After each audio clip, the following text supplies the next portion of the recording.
Hi there, my name's Jake, and I've got a story for you that's going to chill you to the bone.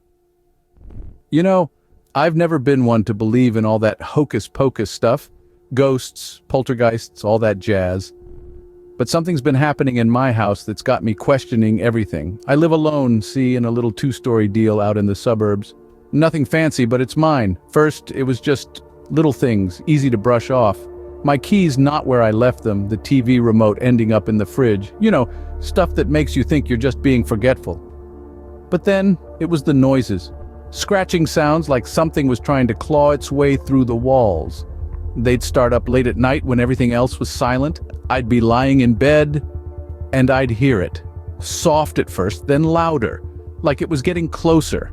I'd get up, switch on the lights, but there was never anything there. Nights turned into days, and that feeling of unease just wouldn't leave, like someone or something was watching me. I tried to rationalize it, blame it on the old pipes or maybe rats in the walls, but deep down I knew that wasn't it. The air in the house felt different, heavier. I could feel it pressing down on me, and I'd catch myself holding my breath, waiting for the next strange occurrence. I even called in a plumber, an exterminator, but they didn't find anything out of the ordinary. They just shrugged, handed me the bill and left. But the noises, the misplaced items, they didn't stop. If anything, they got worse. And then things started to get really weird. So one day I found something in my house that wasn't supposed to be there. It was just a normal day, the kind where you're just going about your business, not expecting anything out of the ordinary. And then there it was. An old ornate comb just lying there on my living room table. I didn't recognize it, and I had no idea where it came from. It wasn't mine, that's for sure. I live alone, and I didn't have any guess over recently who could have left it behind. This comb, it was weirdly beautiful. It was old, very old, with intricate carvings and a kind of patina that told me it had seen many years. But how did it get into my house? That's what I couldn't figure out. And then, after finding the comb, strange things started happening. I would hear whispers in the middle of the night, soft voices that seemed to come from nowhere. I would wake up heart pounding, but when I'd turn on the lights, there would be nothing there. And then there were the cold spots. I'd be walking through my house and suddenly I'd feel this chill, like a winter breeze had just passed through the room, but the windows were all shut and the heating was on. It was like these spots were, I don't know, haunted or something. I'm not the type to get scared easily. I'm a grown man. But these things, they started to get to me. The whispers, the cold spots, and that comb, always that comb, just sitting there, like it was watching me. I started to wonder, was this comb somehow connected to what was happening? Could it be? It sounds crazy, right? But then what was happening in my house was crazy too, and the only thing that was different, the only thing that was out of place, was that comb. Out of curiosity, I decided to research the comb. That's when things took a turn for the truly bizarre. I started by looking into the history of my house, and what I found was anything but comforting. The house, it turns out, was over 100 years old, and it had a string of strange stories attached to it. The most disturbing of these was about a woman named Margaret, who lived here a century ago. She was known to be somewhat of a recluse, rarely seen outside, and when she did venture out, she was always impeccably groomed, her hair always perfectly styled, her appearance never less than flawless. As I dug deeper, I found out that Margaret had died in this very house under mysterious circumstances. The reports were vague, but they all hinted at something unspeakable. Some said she was found dead in her bed, her hair neatly combed just as she always had it. The comb, they said, was still resting in her hand. And then came the most chilling discovery. The comb that I had found, the one that had been causing all these strange occurrences, it was hers. The very same comb that Margaret had held in her hand the day she died. The comb that had, according to the stories, never left her side. I found an old photograph of Margaret, and there it was, the comb, unmistakably the same one resting on her vanity. The sight sent chills down my spine. What was it about this simple object that had caused so much unease? Why did it seem to carry with it a sense of dread, a feeling of something not quite right? The more I delved into the history of the comb, the more unsettling the story became. The comb wasn't just an object, it was a relic of a past filled with mystery, a past that seemed to be reaching out to the present, carrying with it a sense of unease that was impossible to ignore. The more I found out, the more unsettled I became.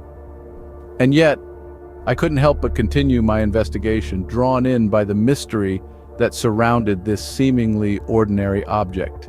Then came the night I'll never forget. It was a night like any other, except for the icy chill that seemed to hang in the air. A chill that was more than just the weather. I was settled on my worn-out couch, the flickering light of the television casting long, eerie shadows around the room. Out of nowhere, a whisper, soft, almost like a breeze, danced around my ears.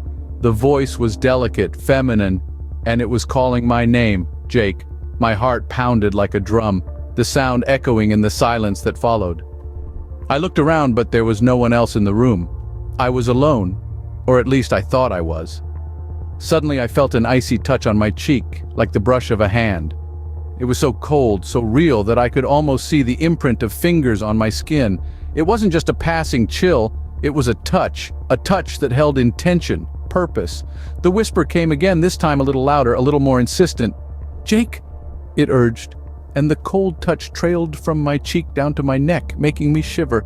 I wanted to run, to escape, but my body was frozen in place, a statue of fear.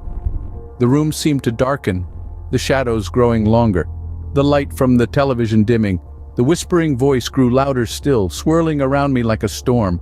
"Jake," it called, over and over again until my name seemed to fill the room, to fill my head. The icy touch moved again, this time trailing down my arm, raising goosebumps on my skin. I could feel it, feel her, getting closer, her voice growing louder, her touch growing colder. It was as if she was trying to pull me into the darkness, into the cold. My heart was beating so fast I could feel it thudding against my ribs, could hear it pounding in my ears.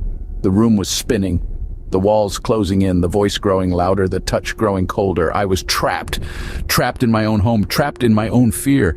I was terrified and I didn't know what to do. So, here I am sharing my story with you. I'm just a regular guy, not a writer or anything. But what's been happening to me? It's something I can't keep to myself anymore. I'm still living in the same house, same old creaky floors, same old drafty windows. But now it's not just an old house, it's a house that's different. The strange happenings haven't stopped. If anything, they've gotten worse. There's still the sound of that comb running through hair in the middle of the night. And the whispers. They're clearer now, almost like a lullaby, but one that sends chills down my spine instead of lulling me to sleep. I've tried to figure out what's going on. I've searched the house top to bottom, looking for clues, but there's nothing. I've scoured the internet for answers, but nothing fits. It's like I'm stuck in this endless cycle of fear and uncertainty. I can't even begin to explain how terrifying it is to live in a place where you're constantly on edge, where you're afraid to turn off the light, where every shadow makes you jump. It's like being stuck in a never-ending nightmare. You know that feeling when you're about to fall asleep and suddenly feel like you're falling? That's how I feel all the time. And the woman, the one who owned the comb, I've tried to find out more about her. But it's like she vanished into thin air. No records, no trace of her anywhere. It's like she's just a ghost. A ghost who's decided to haunt me for some unknown reason. I still have so many questions. What's happening in my house? Why does it feel like I'm being watched? And more importantly, who was the woman who owned this comb? And why is she haunting me? I don't have any answers.